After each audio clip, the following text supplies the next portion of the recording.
देश में नागरिकता संशोधन कानून के नियम लागू होने के 4 दिन बाद अब चुनावी सियासत इसको लेकर और तेज होने लगी है। एक तरह जंगल की आग की तरह अब यह फैल रही है। एक तरफ तो कानून के नियम जारी होने के बाद जो हिंदू शरणार्थी हैं, जो सिख शरणार्थी हैं, उनमें खुशी की लहर है कि उनको उनके अधिकार मिल सकेंगे, उनको भारत में शरण मिल रही है। लेकिन विपक्षी दल इसे चुनावी मुद्दा बनाते हुए भारतीय जनता पार्टी पर वोट बैंक की सियासत करने का आरोप लगा रहे हैं और यही बात बीजेपी विपक्ष के लिए कह रही है। इसी कड़ी में बंगाल की मुख्यमंत्री ममता बनर्जी से लेकर दिल्ली के मुख्यमंत्री अरविंद केजरीवाल, तमिलनाडु के मुख्यमंत्री एमके स्टालिन से लेकर पिनरई विजयन तक कई मुख्यमंत्रियों ने सीएए के खिलाफ मोर्चा खोल दिया है। अरविंद केजरीवाल ने तो इस कानून के लागू होने के बाद पड़ोसी देशों से आने वाले 6 धर्मों के अल्पसंख्यकों के कारण भारत में बलात्कार, डकैती, चोरी, दंगे होने की आशंका जताने वाला बयान दिया था और उसके खिलाफ आज शरणार्थियों ने, ये हिंदू शरणार्थी हैं, सिख शरणार्थी हैं, जो पाकिस्तान, अफगानिस्तान और बांग्लादेश से शरण लेने के लिए भारत में आए हैं और 2014 के पहले से यहां रह रहे हैं, तभी उन्हें वो नागरिकता मिलेगी। उन शरणार्थियों ने दिल्ली में सीएम अरविंद केजरीवाल के घर के बाहर प्रदर्शन किया।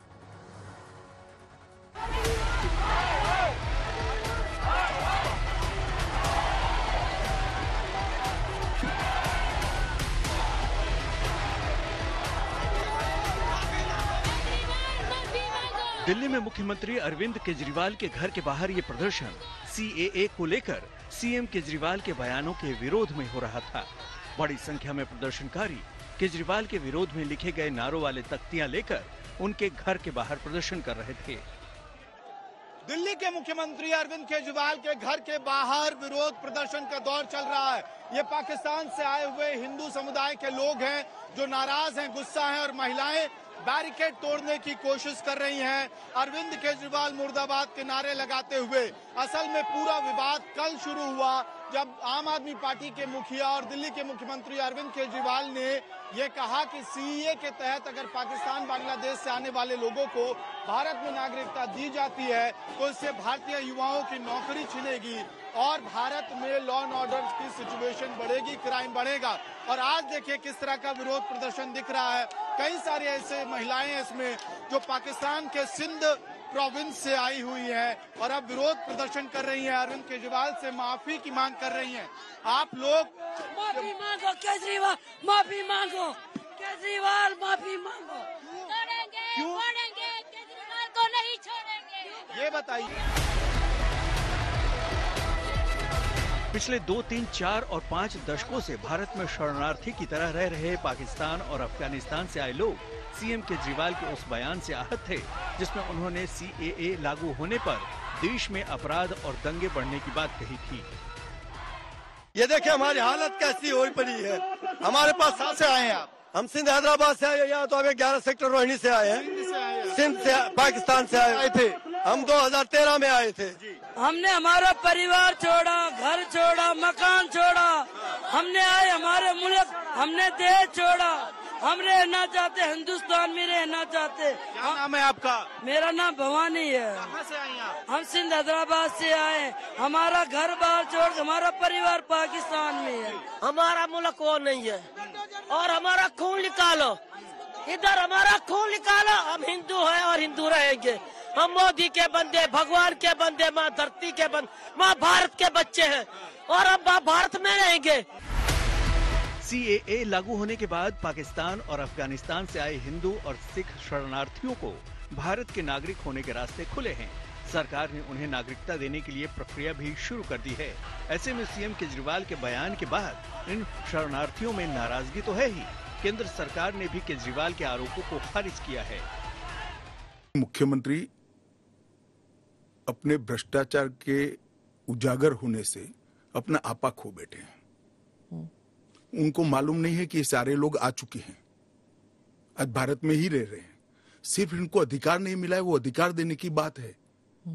2014 तक जो आ गए इनको नागरिकता देनी है और इतनी ही चिंता है तो वो क्यों बांग्लादेशी घुसपैठियों की बात नहीं करते हैं? रोहिंग्यास का विरोध क्यों नहीं करते हैं? क्योंकि वो वोट बैंक की पॉलिटिक्स कर रहे हैं। दिल्ली के चुनाव उनके लिए लोहे के चने चबाने जैसे हैं, इसलिए वोट बैंक की पॉलिटिक्स कर रहे हैं।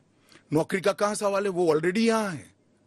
और बांग्लादेशी नौकरी का अधिकार नहीं मार रहे हैं क्या? रोहिंग्यास नहीं मार रहे हैं?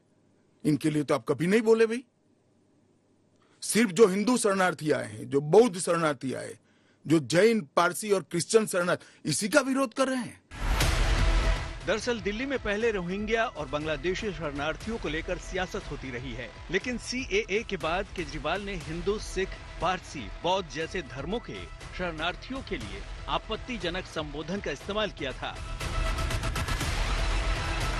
उसके बाद से ही केजरीवाल के खिलाफ बीजेपी समेत सिख समुदाय की ओर से विरोध दर्ज कराया जा रहा है। वैसे एक आंकड़े के मुताबिक दिल्ली में करीब 25,000 शरणार्थी रहते हैं, जिनमें बड़ी संख्या में पाकिस्तान, अफगानिस्तान से आए गैर मुस्लिम शरणार्थी हैं। सुशांत मेहरा के साथ अमित भारद्वाज, दिल्ली आज तक। नागरिकता संशोधन कानून को लेकर विपक्षी दलों की ओर से कई सवाल उठाए जा रहे हैं। राजनीतिक बयानबाजी चल रही है, सोशल मीडिया में कई तरह की अफवाहें भी हैं, और इन सभी को लेकर केंद्रीय गृह मंत्री अमित शाह ने आज देश के सामने विस्तार से बात की, तथ्य रखे। नागरिकता संशोधन कानून का उद्देश्य क्या है, लक्ष्य क्या है, आधार क्या है, और उसकी संवैधानिकता को लेकर सरकार ने क्या कहा है, हम आपको विस्तार से सुनवाते हैं कि CAA पर केंद्रीय गृह मंत्री का क्या पक्ष है। देखिए ये रिपोर्ट।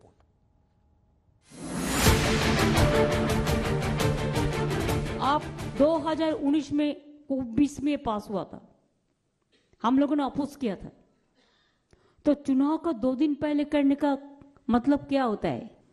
ये झूठ की राजनीति कर रहे हैं, इसलिए टाइमिंग का महत्व नहीं है। भारतीय जनता पार्टी ने 2019 में अपने घोषणा पत्र में कहा है कि हम CAA लेकर आएंगे और पाकिस्तान, अफगानिस्तान और बांग्लादेश के जो शरणार्थी है उनको नागरिकता देंगे। तो भारतीय जनता पार्टी का एजेंडा बहुत स्पष्ट है और वो एजेंडे के आधार पर हमें बहुमत मिला है। 2019 में ही ये बिल संसद के दोनों सदनों ने पार कर दिया। उसके बाद कोविड के कारण थोड़ा लेट हुआ। अब टाइमिंग का क्या महत्व है? सरकार ने अपनी विल चुने जाने से पहले अभिव्यक्त कर दी है। चुनने के बाद फर्स्ट प्रायोरिटी में पहले ही साल में दोनों सदनों से इस कानून को मान्यता मिल गई है। रूल्स फॉर्मेलिटी है। अब टाइमिंग का या पॉलिटिकल गेन या लॉस का सवाल नहीं है।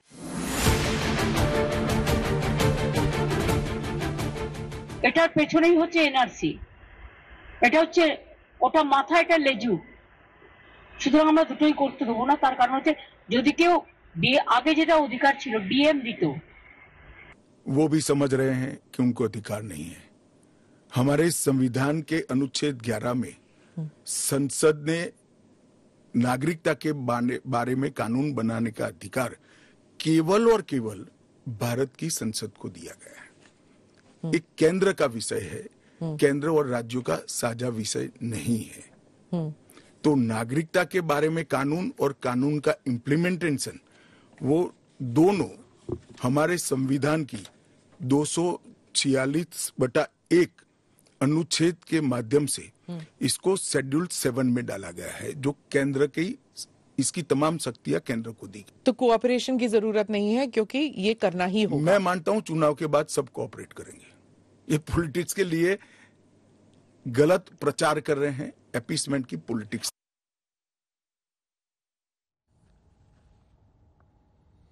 तो केंद्रीय गृह मंत्री अमित शाह विपक्ष के नेताओं पर मुस्लिम तुष्टीकरण, अपीजमेंट पॉलिटिक्स का आरोप लगा रहे हैं। कह रहे हैं इसीलिए अगर हिंदू शरणार्थी आ रहे हैं पाकिस्तान, अफगानिस्तान और बांग्लादेश से, उसका ये लोग विरोध कर रहे हैं। CAA के विरोध में पश्चिम बंगाल की मुख्यमंत्री ममता बनर्जी हो या हैदराबाद के सांसद असदुद्दीन ओवैसी, सबका यही आरोप है कि CAA कानून मुस्लिम विरोधी है। क्योंकि इस कानून के तहत पाकिस्तान, अफगानिस्तान और बांग्लादेश में प्रताड़ित मुसलमानों को शरण देने का प्रावधान नहीं है। पाकिस्तान, अफगानिस्तान और बांग्लादेश में अगर हिंदू, सिख, जैन, बौद्ध, पारसी या ईसाई अगर उनको प्रताड़ित किया जाता है तो उन्हें भारत में शरण मिलने में, अधिकार मिलने में, नागरिकता मिलने में, वो भी 31 दिसंबर 2014 की डेडलाइन है, पहले ही भारत में आ चुके हैं, तो उसमें फास्ट ट्रैक किया जाएगा।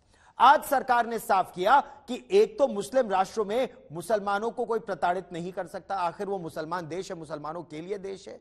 अगर कोई करता है तो भारत की नागरिकता लेना चाहता है तो सामान्य नागरिकता के प्रावधान पूरी दुनिया के हर धर्म के लोगों के लिए भारत में एक बराबर है। क्या तर्क है आपका?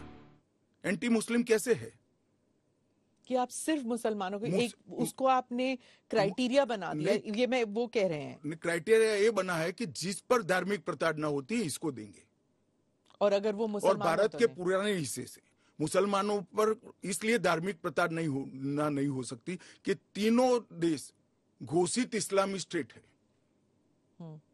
कौन करेगा धार्मिक प्रताड़ना? कौन करेगा इस्लाम के अनुयायियों के साथ? ये तीनों देश घोषित इस्लामिक स्टेट इनके नाम के अंदर है, इनके संविधान में है।